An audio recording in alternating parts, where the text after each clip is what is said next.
खरा दिन तो स्टार्ट हो गलानी एही खरारे समस्त को ठंडा ठंडा लस्सी ही दरकार। आज आम होली स्पेशल राबिड़ी लस्सी प्रस्तुत करवा जानिया भिडियोटी को पूरा संपूर्ण देखंतु। नमस्कार, मु दीप्ति स्वागत करुच्ची आम channel village food with Deepti को। जदि चैनल रे नुआ प्लीज चैनल को सब्सक्राइब करी पाखरे थिबा बेल आइकन को प्रेस करंतु। एठी देखंतु मु गोटे बड़ कढ़ई नेची, एथिरे मु 2 चामच चीनी को देई नेबी आ चीनी को देई आमे कैरामेलाइज करि नेबा जहा द्वारा राबिडी रे बहुत ही बढ़िया कलर आसी थाए। एटा बिल्कुल ऑप्शनल, आपण चाहिले एही स्टेप टी को स्किप करि परिबे। देखंतु हल्का हल्का चीनी मेल्ट होई कि तार टिके एटा को अधिक समय आमे कलर पाए अपेक्षा करबनी, नहले राबिडी पूरा पिता पिता लागिबो। एठी मु गोटे कप क्षीर देई नेची। आपण देखंतु एटा पूरा स्टिकी होई गला, व्यस्त हबार नै। एबे आमे फ्लेम को पूरा हाई कर नेबा और हल्का हल्का एमतिका चलेले एटा मेल्ट होई जिवो। एठी मु गाय क्षीर नेची, आपण आ जगह रे कोनोसी पैकेट क्षीर मध्ये नै परिबे। एमतिका टिके समय चलेला परे देखंतु तळु पूरा ए चीनीटी मिसी जाइछि क्षीर सहित आ कलर मध्ये बढ़िया आसी जाइछि। एबे आधा लीटर पाखा पाखी एठी मु क्षीर को ऐड करि नेबी। आपण को जेतिकी राबिडी दरकार से अनुसार आपण एठी क्षीर ऐड करंतु। क्षीर कंचा किंबा सिझा होइतिले चलिबो। प्रथमे आमे फ्लेम को हाई करि नेबा जेमति क्षीर प्रथमे फुटी आसीबो। क्षीर भल भाबरे फुटी आसिले देखंतु एमितिका हल्का सर आसीबको लागिले आमे फ्लेम को मीडियम करि नेबा आ मीडियम फ्लेम रे पाखा पाखी 30 मिनिट पर्यंत आमे एमितिका ऊपर जेतिकी सर आसुथिबो ताको साइड साइड करिक नेबा। देखंतु एठी मु साइड साइड करि चलीची। एबे जेतिकी सर ऊपर को आसुची आमे एमितिका देई नेबा। एमिति दबा द्वारा राबिडी रे पूरा बहुत ही बढ़िया लच्छा आसी थाए आ खाइबा पई बहुत ही टेस्ट लागि थाए। आपण थरे एमिति निहाती ट्राई करंतु। किपरि लागिला मते कमेंट माध्यम रे निहाती जणाइबे। एठी मु आधा लीटर पाखा पाखी जेहेतु क्षीर नेइथिली 15 रु 20 मिनिट क्षीर को भल भाबरे सिझेला परे सबु सर को मु साइड रे लगेई नेइछि। आउ 5 मिनिट फुटेला परे साइड रे लागिथिबा सर को आमे एबे काढी नेबा। एही रेसिपी को करिबा पई बा राबिड को प्रस्तुत करिबा पई टिके अधिक समय लागि थाए, किंतु टेस्ट बहुत ही बढ़िया भलो। आ लस्सी रे याको व्यवहार करले लस्सी रो फ्लेवर आ 2 गुण बढ़ी जाए।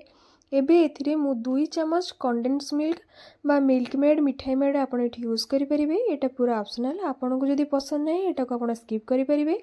एबे मु 2 चामच मिल्क मेड को देला परे क्षीर को आउ 5 minute medium to high flame रे आमे फुटाई नबा। आ स्वाद अनुसार एठी मु 3 बड़ चामच चीनी ऐड करिछि। जेहेतु कैरामेलाइज पई मु एठी 2 चामच चीनी ऐड करथिली, सेति पई मु एठी 3 चामच पछरे मध्ये चीनी ऐड कली। आपण को जेतिकी मिठा पसंद से अनुसार एठी आपण चीनी ऐड करंतु। आ मीडियम टू हाई फ्लेम रे आउ 5 मिनिट पर्यंत आकु आमे भल भाबरे चलाई नेबा। देखंतु एठी आउ 5 मिनिट हो जाइछि। पाखा पाखी राबिडी को बा आधा लीटर क्षीर रे राबिडी प्रस्तुत करिबा पई मते 30 मिनिट रु 40 मिनिट समय लागि गला। एबे एटा को आमे एतिकी ही गाढ़ा रखिबा, अधिक गाढ़ा किबा पतला करबानी। एटा को आमे फ्रिज रे रखिनेला परे एटा पूरा बहलिया होई जिवो। देखंतु केमितिका लच्छादार राबिडी प्रस्तुत होईछि। चालंतु एबे लस्सी आमे प्रस्तुत करिबा। एबे लस्सी बनाया पई कौन कौन दरकार चलंतु देखि नबा। एठी मु राबिडी को घंटे पर्यंत फ्रिज रे रखि नेथिली। एबे ठंडा एबे एठी मु गोटी पॉइड बा हल्का नाली लागिथिबा गोटी नडिया को नेथिली। आकु एमतिका कोरी हबनी एटा को मु छोट छोट खंड करी काटि नेछि। आपण को जदि एटा न मिलुछि ताले आपण एठी नडिया मध्ये यूज करि परिबे। आउ किछि ड्राई फ्रूट्स जेमतिका काजू किसमिस चेरी नेछि, किछि क्षीर छेना और स्वाद अनुसार एठी चीनी अल्प किछि एठी मु बरफ नेछि। एठी मु बॉर्नविटा नेछि जहा द्वारा बहुत ही बढ़िया फ्लेवर आसी थाए लस्सी रे। आउ एठी मु पैकेट दही नेछि, आपण जे कोनसी ब्रांड रो दही एठी यूज करि परिबे। एही दही को मु 20 रु 30 मिनिट पर्यंत फ्रीजर रे रखि नेथिली जहा द्वारा दहीटी पूरा जमी जाइछि। एही दही को आमे ब्लेंडर जार रे देई नबा। देखंतु एही प्रोसेस रे आपण निहाती थरे लस्सी ट्राई करंतु। आपण को लस्सी केते स्मूथ होछि मते कमेंट माध्यम रे निहाती थरे जणाइबे। ए दही को आमे प्रथमे ब्लेंडर जार रे देई नबा। इठी दही ऐड करि नेछि। इठी मु रखिथिबा बरफ को मध्ये ऐड करि नेबी। आ स्वाद अनुसार इठी मु किछि चीनी मध्ये ऐड करि नेउछि।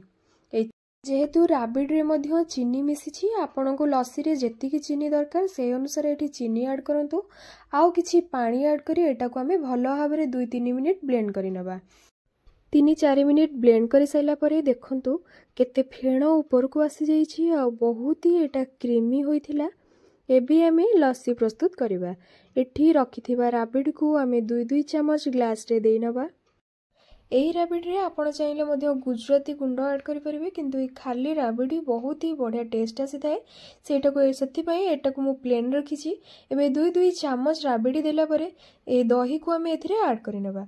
जदि चैनल रे नुआ प्लीज चैनल को सब्सक्राइब करी पाखरे थिया बेल आइकन को प्रेस करंतु, जहा द्वारा मु अपलोड करूथिबा एमतिका नुआ नुआ रेसिपी आपण सर्वप्रथम देखि परिबे। आ जदि ए रेसिपी आपण को निहाती भलो लागे आपण फैमिली मेंबर को सहित ए रेसिपी को शेयर करंतु। आउ घरे बनेकी निहाती थरे ए रेसिपी ट्राए करंतु। देखंतु छेना नड़िया काजू किसमिस भल भाव देला परे आ उपरे मु गोटे बड़ चमच एबे मु बॉर्नविटा दे नेबी, जहा द्वारा फ्लेवर बहुत ही बढ़िया आसी थाए। ता उपरे आउ टिके नड़िया छेना आउ ड्राई फ्रूट्स को देकी एबे आमे एटा को सर्व करि नेबा।